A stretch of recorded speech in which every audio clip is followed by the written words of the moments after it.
Bonjour à toutes et à tous. Il est 8h30 précise. Nous sommes le jeudi 6 mai 2021. Bienvenue à ce 5e webinaire des conseils de talent Maestrium. Et merci encore de votre fidélité. Vous êtes nombreux à nous suivre à chaque fois. Alors, notre échange du jour a pour thème les enjeux juridiques liés à l'accélération de la digitalisation des entreprises. On voit notamment depuis le début de la crise sanitaire l'adoption de nouvelles pratiques et le déploiement de nouveaux outils au sein des entreprises. À titre d'exemple, on voit se généraliser la signature électronique des contrats et des documents, les assemblées générales qui se tiennent par visioconférence avec le vote des résolutions à distance et tout un tas d'autres pratiques. Quels sont les nouveaux enjeux juridiques pour les entreprises liés à cette accélération de la digitalisation, à la fois pour l'entreprise elle-même et ses dirigeants, et puis aussi pour les directions juridiques qui doivent accompagner ces changements et anticiper les nouveaux risques associés. Alors, avant d'accueillir nos intervenants du jour, j'invite Hervé Dufort, que vous connaissez bien, qui est directeur associé chez Maestrium, à me rejoindre sur scène. Hervé va arriver. En attendant qu'il se joigne à moi, Hervé va être en charge de recenser et synthétiser vos questions tout au long de ce webinaire. Donc, je vous invite à poser toutes les questions que vous pouvez avoir au fur et à mesure. Vous avez un onglet questions sur le côté, pas à travers le chat, s'il vous plaît, mais à travers cet onglet questions. Et Hervé relaiera ces questions à nos intervenants. En fin de webinaire, on vous soumettra comme à chaque fois 3 courts sondages. On vous remercie par avance de les compléter afin de nous améliorer et tenir compte de vos remarques. Alors, pour évoquer notre sujet du jour, nous avons le plaisir d'accueillir Maître Olivier Hugo, associé fondateur du cabinet d'avocats Dune, et puis aussi Véronique Rossi, qui est secrétaire générale et directrice juridique de Transition.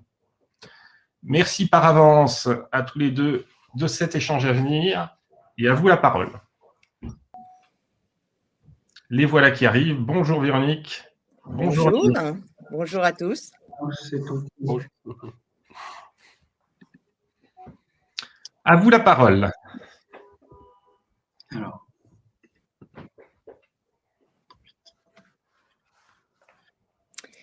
Alors bonjour. Comme Philippe vous l'a annoncé, le sujet aujourd'hui, c'est d'envisager tous les enjeux que l'accélération de la digitalisation, notamment pendant la crise du Covid, a pu créer, et qu'il faut, maintenant qu'on arrive dans une période un peu plus calme, ou qu'on peut espérer un peu plus calme, reprendre et reconsidérer pour pouvoir les adapter à une plus longue durée.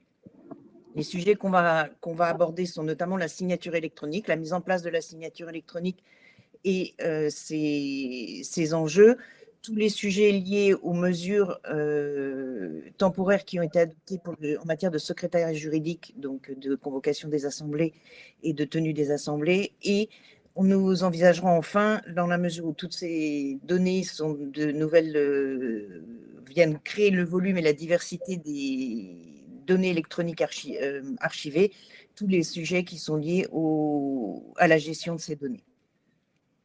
Le point de vigilance et le fil rouge de notre point ce matin, c'est bien de se dire, passer la crise et toute la souplesse des mesures d'urgence qui avaient une durée limitée, de réévaluer les processus mis en place, de réévaluer, de reconsidérer le besoin d'adapter ou le cadre juridique des sujets mis en place ou les processus, et l'intérêt de bien anticiper, d'organiser l'archivage et la gestion des données qui ont pu être faites un peu rapidement dans cette période un peu particulière du Covid.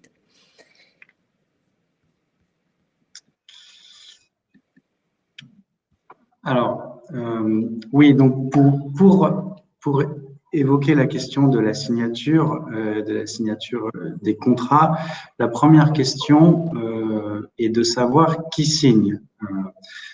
Globalement, juridiquement, seul le représentant légal, alors le président dans une SAS ou le directeur général, ou le président du conseil d'administration, ou le gérant, suivant le type des sociétés, est légalement habilité à représenter et donc signer des contrats ou signer des engagements ou engager la société vis-à-vis des tiers.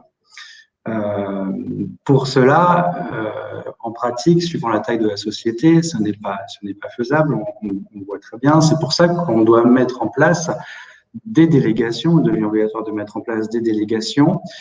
Et ce qui est très important et ce qui est souvent mal fait, c'est de savoir quels sont les types de délégations et comment on les met en place pour les signatures.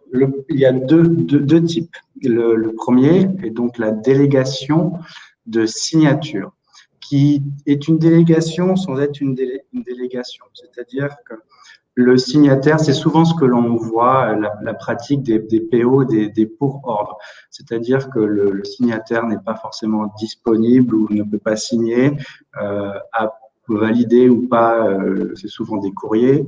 C'est rare de signer des contrats, mais c'est pas quelque chose qui est organisé. Ce qu'il faut retenir, c'est que le signataire signe juste pour quelqu'un d'autre, mais n'a pas de pouvoir de décision ou de pouvoir de responsabilité ou de transfert de responsabilité. En revanche, la délégation de pouvoir, c'est quelque chose qui est organisé par un document, par une délégation de pouvoir. Donc, c'est un document que l'on doit signer entre le délégant, donc le délégant, c'est la personne qui dispose légalement du pouvoir, et le délégataire, donc la personne qui va pouvoir signer, qui doit s'organiser, qui est vraiment très contrôlé par des critères précis. Donc, la délégation de pouvoir permet d'agir et de prendre des décisions dans les limites des attributions. Donc, c'est quelque chose qui est limité dans un domaine qui sont préalablement définis. Donc, ce n'est pas un pouvoir de représenter, par exemple, la société sans limite, de faire tous les actes sans limite. Ça peut être limité à une matière comme le RH ou certains contrats commerciaux ou autres, ou avec des limitations par rapport à un montant, des validations, par exemple, sur des virements ou autres. Donc, c'est vraiment quelque chose qu'il faut préciser.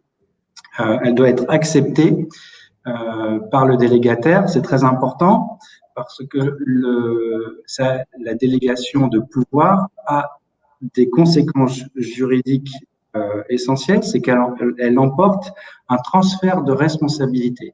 C'est-à-dire que lorsque le délégataire signe un contrat, par exemple, il engage sa propre responsabilité. Donc, la personne qui va signer va engager sa responsabilité et non le délégant, c'est-à-dire le représentant légal ou personne. On peut avoir des chaînes de délégation successives, bien évidemment, avec des délégataires et des sous-délégataires, suivant les responsabilités et les pouvoirs de certains. Ce qui est important aussi, c'est que le délégataire doit donc disposer de la connaissance nécessaire pour signer, par exemple, ces documents, engager la société. Donc, il doit être compétent et il doit aussi disposer des moyens juridiques, des moyens financiers pour effectuer cette délégation et signer. Donc, c'est vraiment deux choses qui sont très différentes et c'est la première question à se poser lorsque l'on va arriver dans la mise en place des signatures et des signatures électroniques, puisque c'est ce qu'on va aborder ensuite, c'est qui signe, quel pouvoir a cette personne et quel type de sujets, quel type de sont abordés et quel type de documents sont signés. Voilà, alors, en pratique, ces sujets-là se posent, et notamment le lien avec la signature électronique, c'est que il ne faut pas imaginer ou supposer que le fait de recevoir une invitation à signer vaut délégation. La réception du document par email est envoyée par le créateur de l'enveloppe et qui joint tous les documents, choisit les signataires. Pour l'autant, ce n'est pas lui qui délègue le pouvoir. Donc, attention, cette invitation à signer un document électroniquement ne vaut pas délégation. il reste de la responsabilité du signataire, donc de celui qui reçoit cette invitation, de vérifier qu'il a bien autorité pour signer. Et donc bien, si son autorité ne vient pas d'une situation légale plus large, type un mandataire, elle vient bien d'une délégation qui lui a été donnée. Cette délégation pouvant être écrite, et généralement c'est bien mieux, elles peuvent dans certaines situations être tacites, mais là on revient dans le régime juridique classique et habituel, ce n'est pas un enjeu particulier de la signature électronique. La vigilance avec la signature électronique, c'est que il faut vraiment continuer à vérifier cela. L'email ne vaut pas, l'email en soi, l'invitation en soi ne vaut pas délégation. Une autre petite alerte peut-être en pratique sur ces sujets-là, c'est que la vérification de la signature électronique, comme on va le voir, est liée en fait à l'adresse email utilisée pour accepter et valider une signature. Or, parfois, l'accès aux emails est partagé dans les entreprises entre le dirigeant et parfois son assistante, par exemple, ou entre le directeur et son assistante.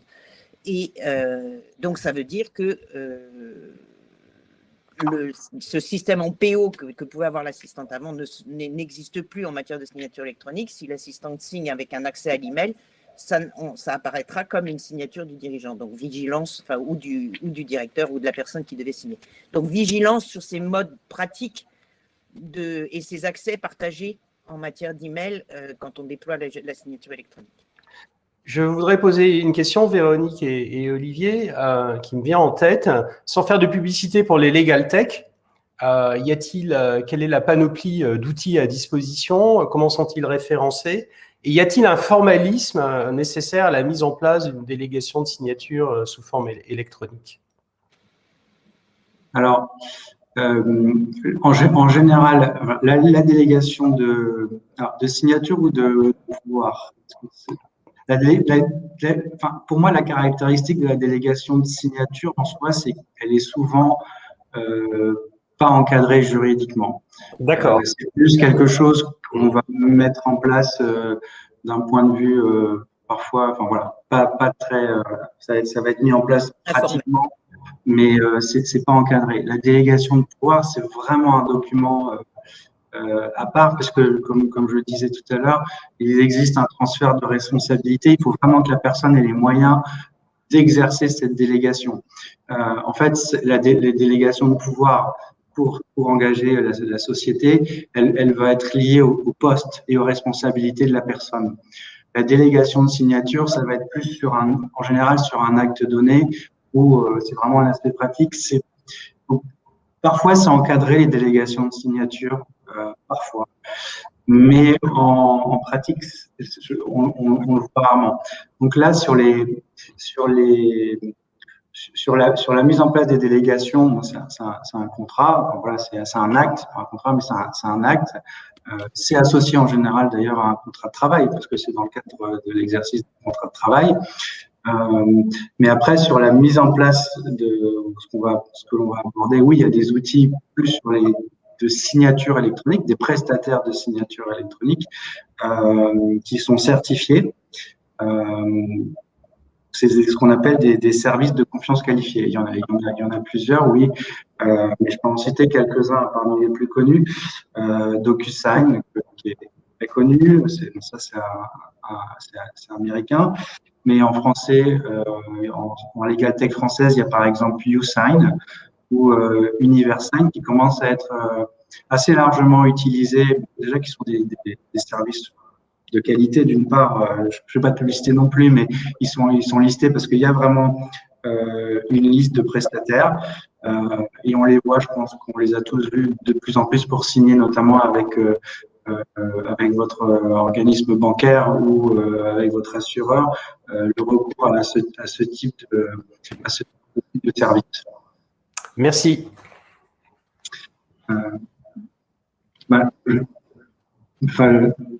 On peut peut-être passer justement, merci pour la transition, sur la signature électronique. Je voulais faire un petit rappel juridique sur ce qu'est la signature électronique. Je vous ai mis Je vous ai mis sur une slide un exemple de signature. Alors, justement, là, ça c'est par DocuSign en l'occurrence. Notez que ce n'est pas mon écriture, mais DocuSign vous permet, et d'autres aussi, permet de soit l'écrire sur une tablette ou sur votre téléphone, soit de choisir une police, cette petite police de DocuSign. En soi, ça n'a pas vraiment d'importance parce que ce qui va être plus important, c'est le certificat et c'est les numéros que vous voyez en dessous de mon nom. Donc, la signature électronique, alors c'est quelque chose qui est régi par le droit français et par le droit européen. Le Code civil, maintenant, l'article 1367, alinéa 2 du Code civil, prévoit la possibilité de signer électroniquement des actes et confère une présomption de validité de la signature sous réserve que l'on puisse avoir valider l'identité du signataire et l'intégrité de l'acte. Alors justement, j'ai une question de Mohamed qui me demande comment s'assurer que la personne qui signe en a bien le pouvoir de manière électronique, en direct, et donc ça rejoint ce propos. Alors c'est deux sujets parce que sur le pouvoir, en général, quand on est si on va signer par exemple un contrat au nom de la société, on va dire que je suis signataire. Mais en tant que je suis signataire au nom d'une personne morale, au nom de la société. Maintenant, quel est mon fondement? Soit je suis représentant légal et au terme des statuts et de la loi, j'ai tout pouvoir pour engager la société. Donc là, je vous dirais, il y a peu ou pas de vérification à faire, même si parfois, pour les directeurs généraux, par exemple, il peut y avoir des limitations d'engagement. Mais quand on est gérant ou président, c'est dans une SAS ou dans une SA, on peut engager la société. En revanche, si je suis salarié, donc je n'ai pas le pouvoir juridiquement de représenter, il faut que j'ai soit un pouvoir spécifique pour signer cet acte, ce contrat, soit que je dispose d'une délégation de pouvoir. Et c'est ce qu'on met, c'est ce que vous voyez souvent dans les contrats, cette phrase un peu sibylline où on dit Olivier Hugo, dûment habilité aux fins des présentes. Pour être certain, ça veut dire que j'ai un pouvoir. Pour être certain que je dispose de ce pouvoir, il faut annexer ma délégation ou un extrait, parce qu'on est obligé de tout mettre, pour m'assurer que je dispose du pouvoir. Donc, on annexe parfois au contrat, quand c'est des gros contrats, une décision d'autoriser à signer.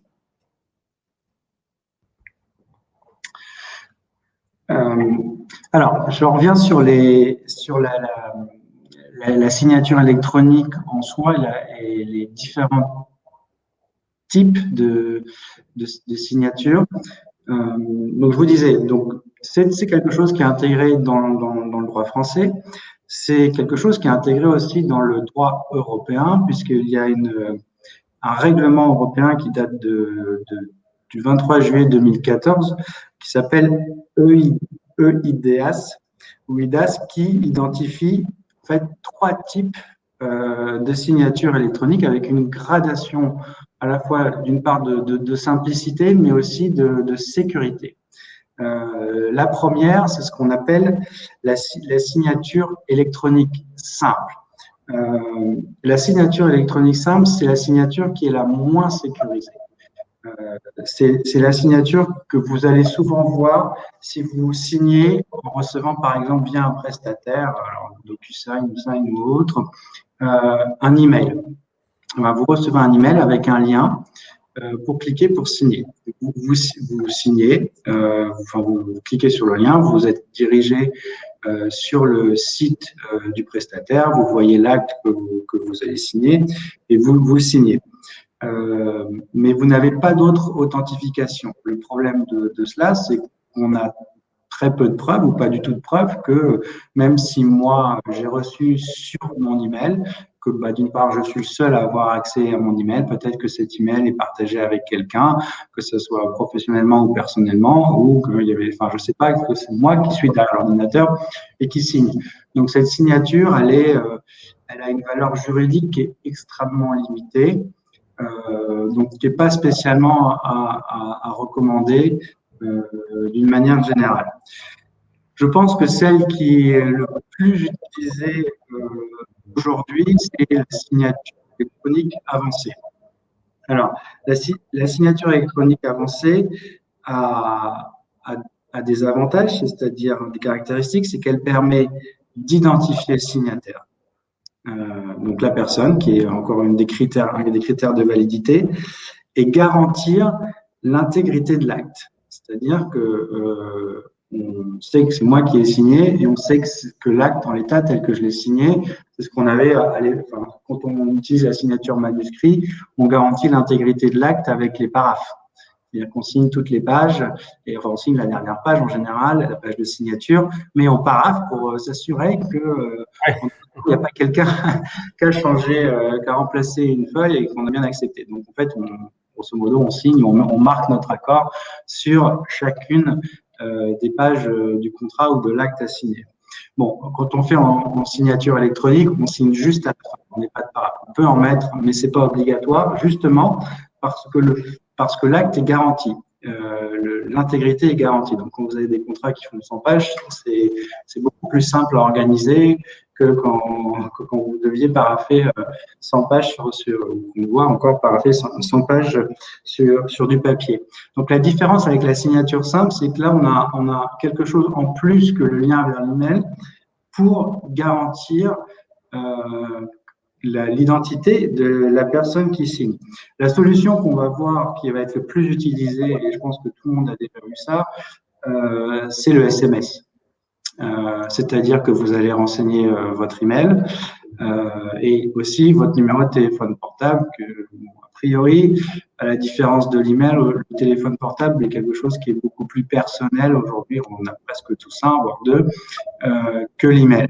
Donc, et là, vous allez vous connecter, vous allez signer à l'aide de votre ordinateur, de votre tablette ou autre, et vous allez recevoir un SMS avec un code pour vérifier. Et donc, quand vous avez fait ça, vous avez signé vous avez signé avec une signature électronique avancée. Donc, c'est ce qu'on appelle la double authentification.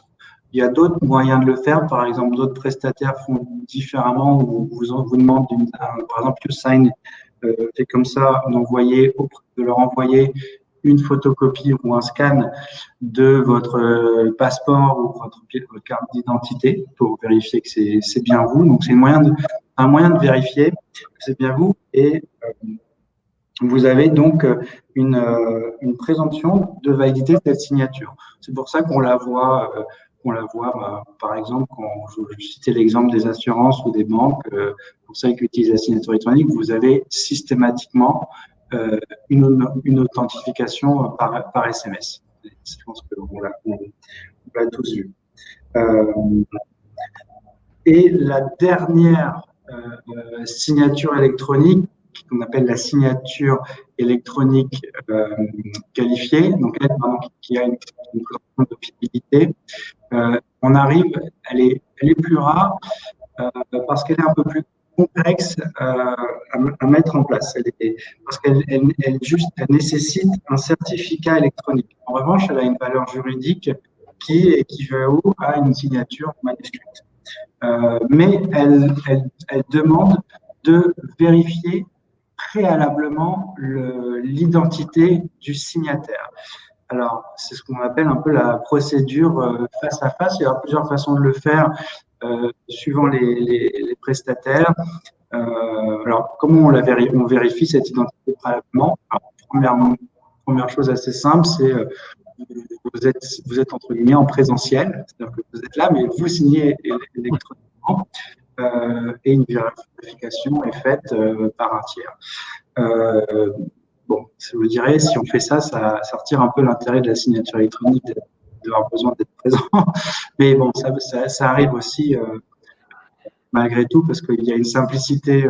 Il y a d'autres avantages que le fait de ne pas subir les problèmes liés à la distance, surtout en ce moment, ou les difficultés de déplacement. À la signature électronique qu'on va voir, c'est aussi l'archivage et la chaîne de digitalisation de début à la fin, qui est quand même assez utile.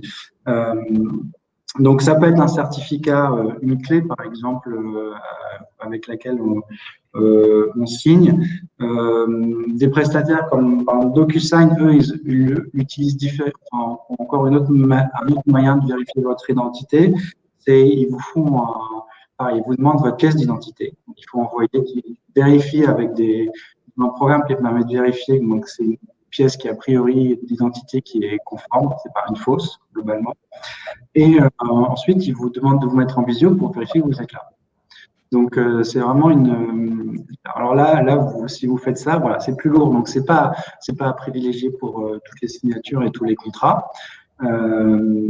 Et par ailleurs, enfin, suivant les prestataires, suivant le type de signature que vous choisissez, c'est pas le même coût non plus, hein, évidemment. C'est important parce que quand on commence je je pense qu'on y arrive à peu près tous à utiliser de plus en plus des signatures électroniques, ben, ça a quand même un coût qui est pas négligeable globalement quand vous regardez à l'année. Et il faut savoir choisir la bonne signature au bon suivant l'acte déterminé. Alors, j'ai décidément nos participants s'interrogent sur les pouvoirs et j'ai une question de Vincent qui est la suivante. Un pouvoir peut-il raisonnablement se déduire de la fonction et de son titre? Un directeur des achats peut-il être considéré comme valablement habilité à passer une commande sans délégation de pouvoir formalisée? Ben, je vous dirais non.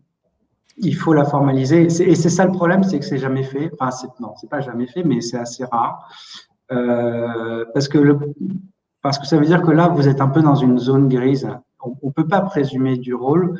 Il faut en avoir un, parce qu'un directeur des achats, d'accord, mais peut-être qu'il a une limite du montant ou de type de contrat. Donc, il faut le formaliser. Parce qu'encore une fois, c'est pas juste signer, c'est avoir les moyens d'exercer, c'est pouvoir. Par exemple, imaginons, on a une délégation de pouvoir sur tout ce qui est gestion RH. Parfois, ça veut dire que vous devez disposer d'un budget pour payer des avocats, pour gérer les licenciements ou autres. Donc, c'est vraiment quelque chose qui doit s'organiser. Donc, ça se voit beaucoup dans les entreprises et il faut le mettre sur papier. C'est malheureusement pas souvent fait.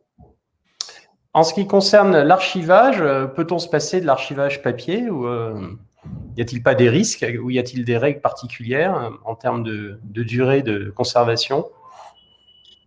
Ben ça, je pense qu'on l'aborde un petit peu plus tard dans le webinaire sur l'archivage, mais oui, c'est un point de vigilance important. D'accord. Sur la signature électronique proprement dite, en pratique, et je vais vous partager mon expérience. Alors, c'est une petite anecdote, mais qui derrière cette anecdote, il y a quand même une réflexion à avoir. L'anecdote, c'est que j'ai reçu un coup de téléphone d'un comptable qui me dit j'ai un paiement à faire, j'ai la pièce justificative avec, mais le document justificatif signé par le DG, en fait, ça ne ressemble pas à sa signature. J'ai l'impression que ça a été imité ou c'est une fraude. J'ai bloqué le paiement. Mais c'est bizarre, j'ai un code en dessous. Qu'est-ce que c'est? D'accord. Donc, typiquement, l'exemple de signature que Olivier a posté, c'était ce type de signature qu'avait reçu le comptable sur la pièce justificative. Et n'ayant pas été informé des processus mis en place de signature électronique, il avait bloqué le paiement. Donc, je pense que derrière cette petite anecdote, il faut repenser, surtout si la signature électronique a été déployée un peu dans l'urgence pendant le Covid, repenser toute la communication et les procédures et repasser en revue toutes les procédures de politique antifraude, de contrôle et d'information des intervenants dans ce processus pour être bien sûr qu'ils ont l'information que l'entreprise est passée sous des formats de signature électronique. La complexité, c'est que si on leur donne le modèle, par exemple, si l'entreprise est passée avec DocuSign et qu'on leur donne le modèle DocuSign pour permettre de le reconnaître, puisque, comme disait Olivier, ça n'est pas l'écriture, ce n'est pas la vraie écriture qui apparaît. Parfois, il n'y a pas d'écriture du tout. C'est compliqué à reconnaître, mais en plus de ça, il peut y avoir des contrats signés avec d'autres prestataires, d'autres prestataires de signature électronique, puisque si le document signé nous a été apporté par une contrepartie, un fournisseur par exemple, lui a un accord avec un autre prestataire de signature électronique, on peut très bien signer avec quelqu'un d'autre que DocuSign. Donc tout ce processus n'est pas forcément simple en termes d'information, mais il faut quand même y réfléchir et revalider tous les processus de contrôle de fraude de l'entreprise pour essayer d'assurer quand même de la fluidité, pas tout bloquer, tout en facilitant quand même, en permettant un contrôle. Très clairement, les contacts qui étaient habitués, qui connaissaient la signature manuscrite, aujourd'hui, il faut s'habituer à d'autres processus de contrôle. Un deuxième sujet très pratique avec la signature électronique qui peut poser de vraies difficultés juridiques, c'est le datage de la signature. Le document signé en signature électronique est automatiquement daté de la date de l'action, c'est-à-dire du moment où la signature est faite, et c'est automatique et systématique. On ne peut pas modifier cette date. Donc, lorsqu'on se retrouve avec des documents qui doivent être signés dans le cadre de respect de délais légaux fermes, je pense par exemple à un délai de convocation entre une convocation à une AG et la date de l'AG. Je pense aussi, et là c'est encore plus compliqué à gérer parce que ça implique des tiers, au délai de respect de la réflexion en matière de DIP, donc d'information. Quand on transmet un DIP, un document d'information, il y a un délai à respecter, généralement de 21 jours, entre le moment où la réception de cette information et de tout engagement juridique dans le cadre de l'opération. Donc, typiquement, un contrat de franchise, on envoie un DIP, aucun engagement du franchisé ne peut être fait avant 21 jours après cette réception. Si la signature de la réception du DIP tarde, ça peut décaler toute l'opération. Donc, c'est des processus qui sont plus contraignants qu'avant, parce que même si on ne devait pas, mais qu'est-ce qui se passe avec la signature manuscrite? J'ai oublié de signer hier, c'est pas grave, je signe aujourd'hui, je mets la date d'hier. Et ça passait très bien. Là, c'est pas possible. Et donc, du coup, il faut être très vigilant sur les dates de signature. L'avantage avec la signature électronique, je dirais, pour compenser un peu cet inconvénient, c'est que les systèmes et les processus proposés par les prestataires permettent vraiment de gérer ce processus de signature et de relance. Il peut y avoir des relances automatiques paramétrées. Il peut y avoir un rappel par la personne qui a besoin du contrat, un petit rappel en disant « vous avez oublié de signer » et un renvoi dans la foulée de l'email pour que la personne qui doit signer n'a pas besoin de rechercher l'email. Elle peut le recevoir une deuxième fois et cette fois signer. Donc, les processus de relance sont quand même facilités, mais ils doivent être mis en place, ils doivent être pensés, réfléchis pour bien mettre les alertes en place, les relances, dates, etc. Tout ça, si ça a été fait dans l'urgence du Covid, ça n'a peut-être pas été complètement structuré. Donc, il y a une révision de ces process à mettre en place pour être sûr de ne pas passer des délais, parce que les conséquences, si un délai ferme est dépassé, peuvent être très, très dommageables. C'est clair. Et donc, justement, le problème du datage va se présenter aussi sur l'autre aspect, c'est l'aspect du droit des sociétés. Alors là, on parlait des signatures, et globalement, c'était ce qui devait, lorsqu'on signait avec des tiers. Là, on va aborder brièvement tout ce qui concerne ce qu'on appelle le secrétariat juridique, donc le suivi des décisions des assemblées générales, des conseils d'administration, des comités, enfin de tous les organes suivant la forme de la société qui sont là et qui prennent des décisions, qui sont des décisions internes. Donc c'est vrai que c'est une matière qui apparaît d'ailleurs, qui n'est pas toujours bien aimée, mais pourtant c'est une matière essentielle parce que c'est ce qui, c'est un des éléments, si on a un secrétariat juridique bien tenu, du sérieux de la gestion de la société, même des choses que l'on regarde, et notamment par exemple que nous, les avocats, on audite. On a des acquisitions, par exemple, c'est un des plus importants, et c'est ce qui permet de voir toute l'organisation de la société. Donc, c'est vraiment un sujet central, et le suivi est important également parce que vous avez Par exemple, si vous ne respectez pas les formalités de convocation à une assemblée générale, vous pouvez risquer la nullité de l'assemblée générale.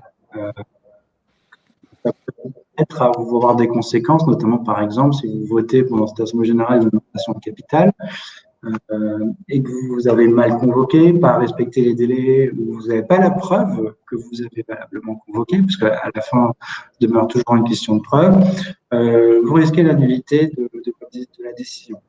C'est quand même assez important. Et pareil, un autre sujet qui est assez important, c'est l'actionnariat salarié. De plus en plus de sociétés ont recours à l'actionnariat salarié, notamment par des PSPCE, par exemple.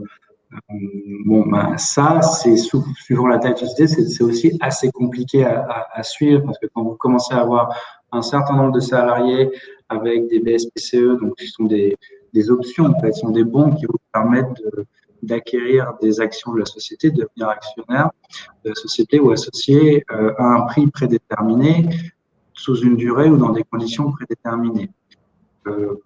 Notamment sur c'est beaucoup quelque chose qui est utilisé par les startups puisque ça doit être réservé, les BSPCE sont réservés aux sociétés de moins de 15 ans.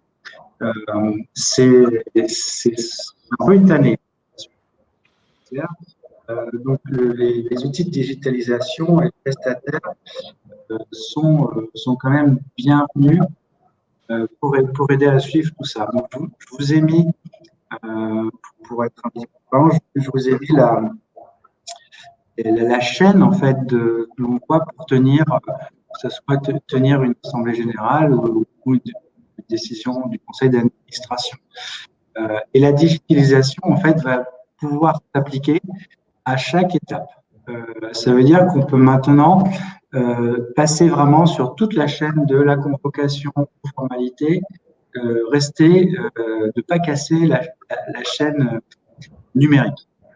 Donc, on peut être à 100% zéro papier, parce que c'est vrai que c'est un peu dommage de passer en numérique pour ensuite réimprimer et re-signer les choses. L'intérêt est un peu limité.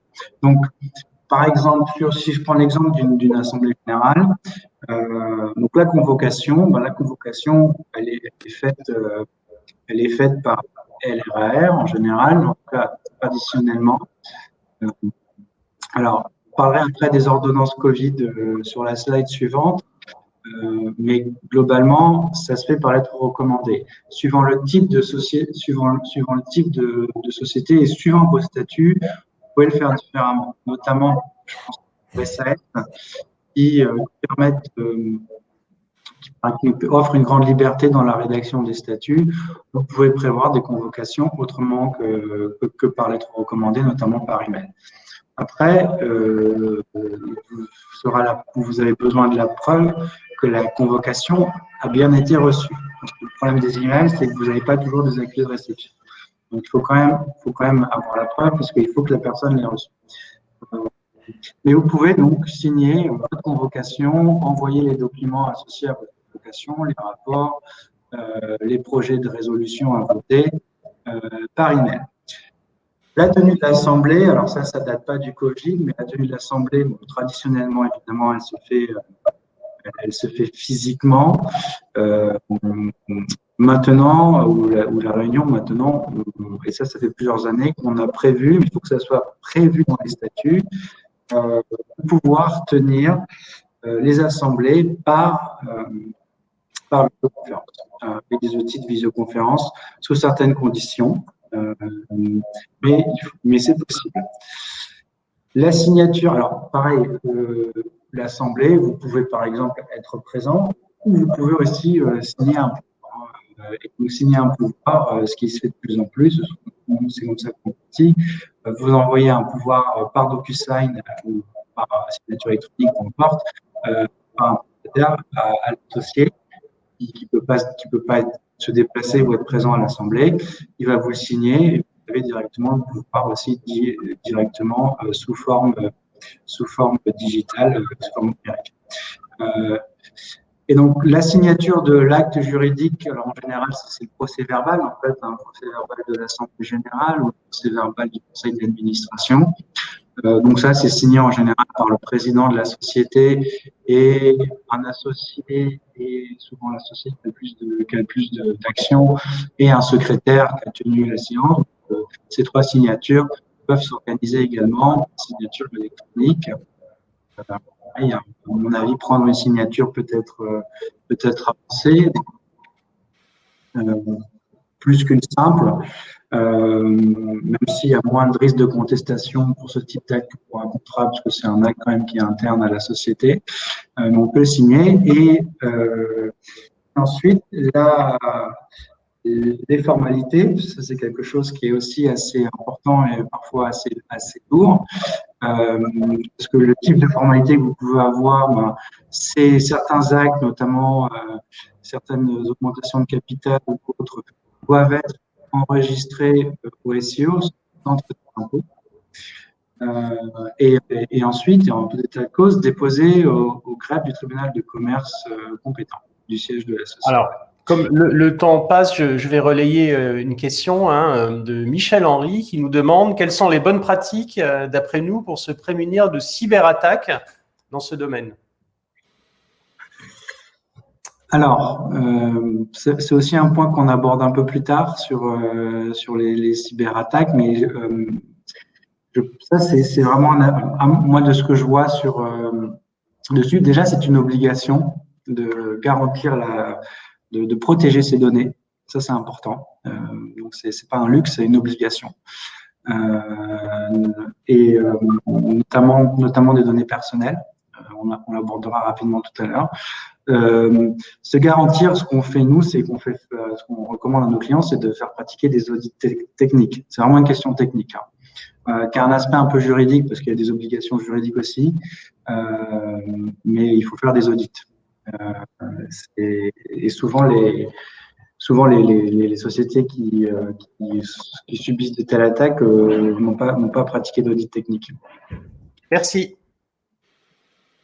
Alors, je termine sur la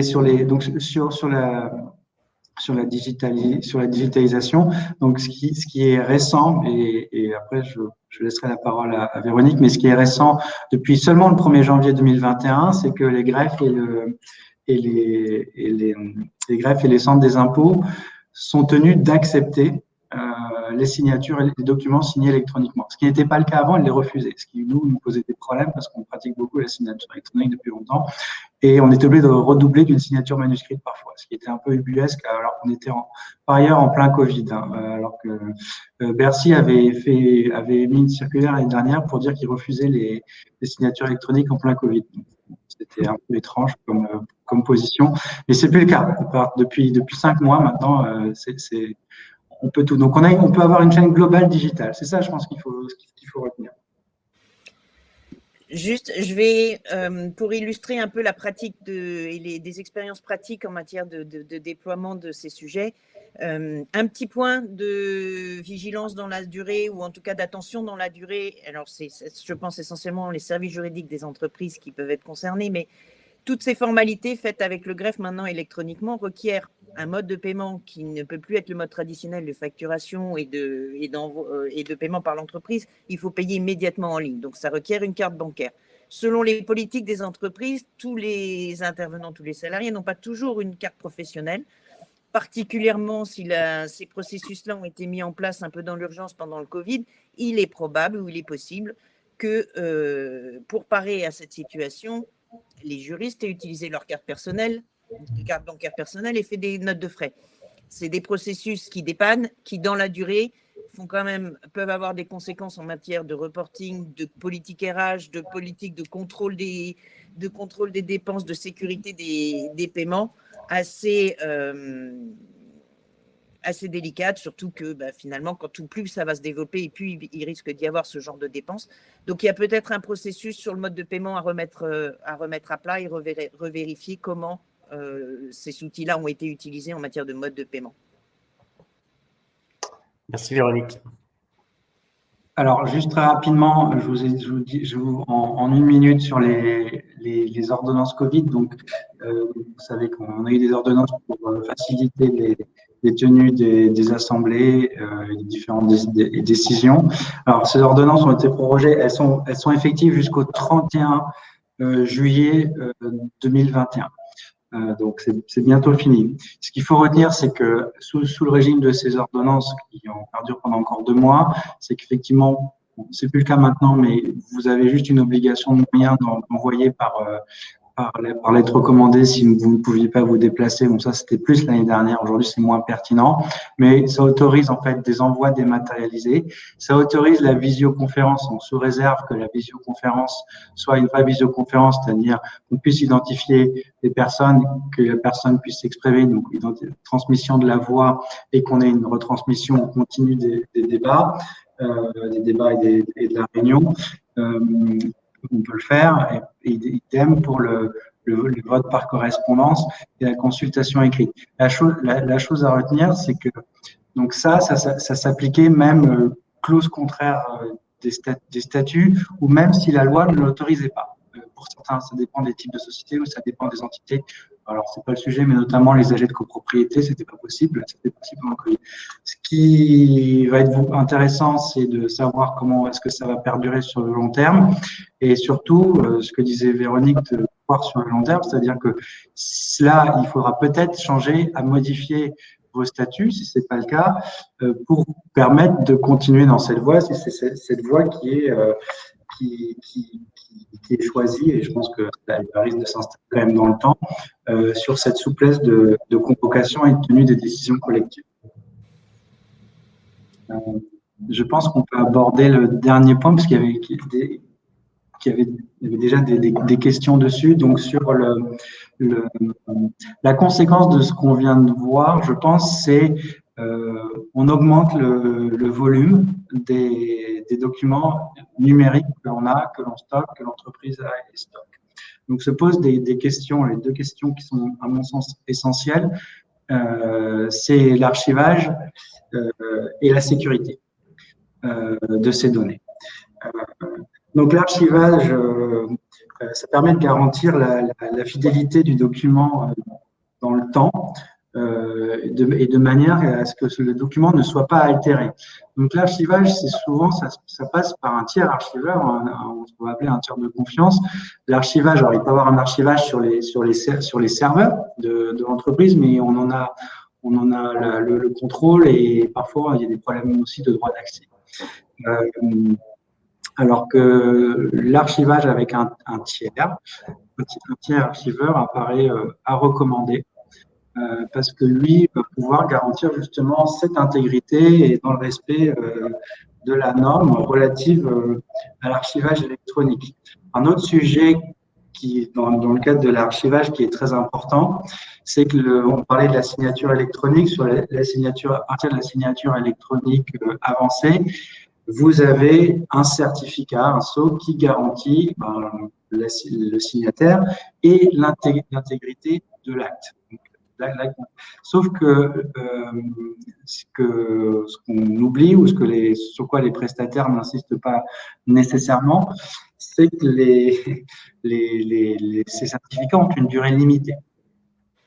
Donc, va se poser peut-être pas tout de suite, puisqu'on commence seulement à déployer de manière large la signature électronique, mais il va falloir, à un moment, les certificats ne vont plus être valables. Au bout de quelques années, ça dépend du prestataire. Alors, la solution pour pallier cela, c'est donc de faire appel à un prestataire d'archivage, parce que les prestataires de signature électronique stockent certes vos documents. En général, tant que vous êtes abonné, vous souscrivez, vous avez accès, mais ce n'est pas un service d'archivage en soi, c'est juste un service de stockage, ce n'est pas de l'archivage.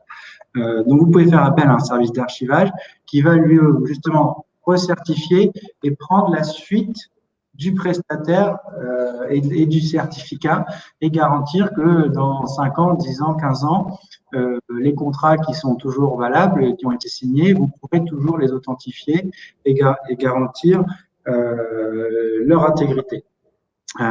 Donc voilà, sur l'archivage. Deuxième aspect sur la sécurisation. Et la sécurisation, c'est ce que je disais tout à l'heure, c'est une obligation. C'est une obligation pour deux raisons. Premièrement, lorsqu'on parle des données à caractère personnel, hein, le fameux RGPD dont on entend tout le temps parler, une des obligations, je ne vais pas faire toutes les obligations du RGPD parce qu'il y aura un webinaire à part, mais une des obligations, c'est de protéger ces données, c'est de protéger les données personnelles. Donc, il faut les sécuriser, à la fois juridiquement dans les contrats et à la fois techniquement. Hein. C'est vraiment ça marche ensemble, ça fonctionne ensemble.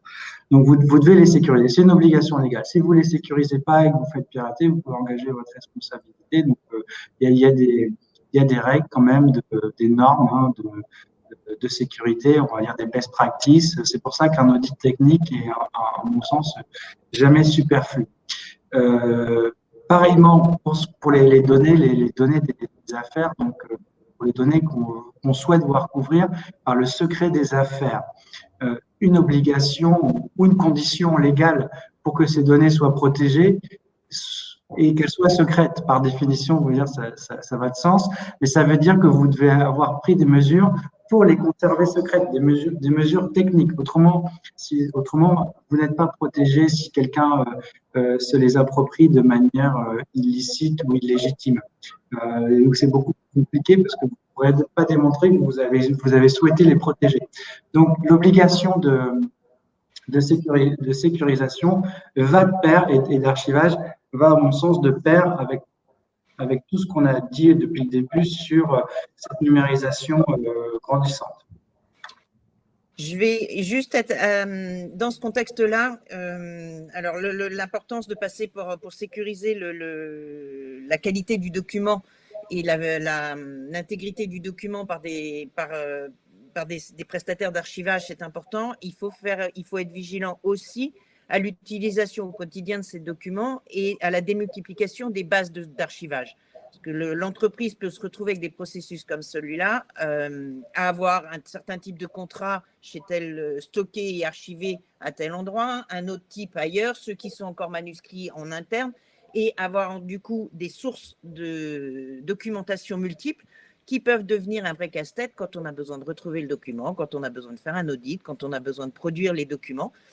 Et donc, il y a peut-être à mettre en parallèle de cette sécurité juridique l'aspect pratique et l'intérêt de la gestion de l'information et de l'archivage par un classement, alors soit doublé, c'est-à-dire garder une copie de ces documents dans les bases internes de manière à ce que, par exemple, la Legal Tech reflète l'intégralité des engagements de l'entreprise et non pas juste ceux qui n'ont pas été archivés ailleurs. Donc, il y a vraiment à revoir dans un contexte de plus long terme et avant que tous les processus électroniques et toute la documentation électronique prennent un volume conséquent, peut-être à anticiper et à bien structurer la combinaison des différents modes d'archivage pour combiner sécurité et gestion au quotidien et utilité de cette information. Ça, c'est la première, je dirais, une des vigilances pour compléter les propos d'Olivier. Le deuxième point sur ce sujet-là, c'est à l'inverse, l'avantage du processus électronique, c'est qu'a priori, quand tout est digitalisé, l'archivage est facilité.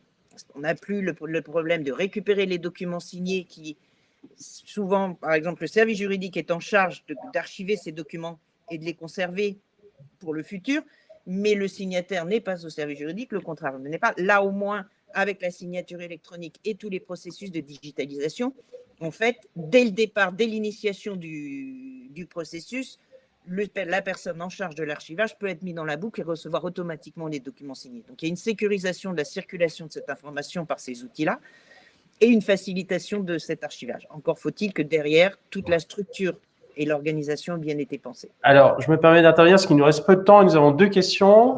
Une de Michel Henry qui nous demande si le stockage de données sensibles nécessite un accord de la CNIL et une de Philippe qui nous demande quelles précautions prendre lorsqu'on veut changer de prestataire d'archivage. Donc, rapidement, s'il vous plaît. Alors, sur le stockage, c'est pas le stockage qui nécessite un accord en soi, c'est le traitement. C'est-à-dire que les données sensibles, alors, la réponse est un peu longue, mais les données sensibles, ou les données en général, vous devez les collecter si pour une finalité. Donc, pourquoi vous les collectez? Avec l'accord ou pour une raison, soit avec l'accord, c'est le consentement de la personne, soit parce que la loi vous y oblige, données de sécurité sociale pour l'employeur, vous devez la collecter, c'est une obligation. Donc, c'est en revanche, effectivement, ce qui est vrai, donc c'est le stockage des données sensibles, vous devez avoir des mesures de sécurité qui sont supérieures à des données, on va dire, non sensibles. Hein, c'est tout. On adapte.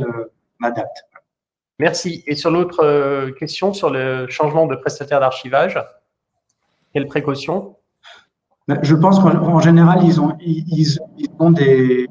communiquent entre eux. C'est une espèce de réversibilité, hein, mais les précautions. Donc, c'est à prévoir dans le contrat. La responsabilité, c'est contractuel à mon sens, et techniquement, ils savent normalement le faire. Mais contractuellement, ils doivent prévoir effectivement la réversibilité des données, la récupération des données sous des langages informatiques qui soient interopérables. En fait, c'est une question d'interopérabilité. Merci.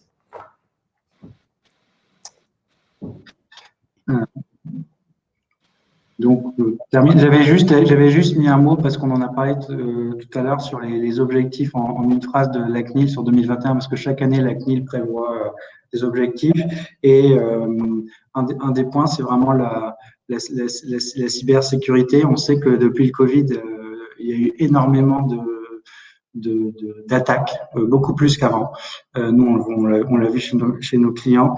Donc, ils vont vraiment insister là-dessus, sur la cybersécurité, les rançons logiciels, etc., où il y a beaucoup de sociétés qui se sont fait rançonner comme ça. Donc, voilà, c'est un point de vigilance, ainsi que les données de santé, puisqu'on a vu malheureusement aussi pas mal d'attaques sur les hôpitaux récemment. Voilà.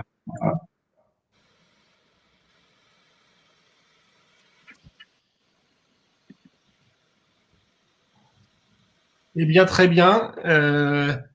Merci à tous les deux de vos interventions, si ce webinaire se termine. Merci à Maître Olivier Hugo, merci à Véronique Rossi. C'était très intéressant.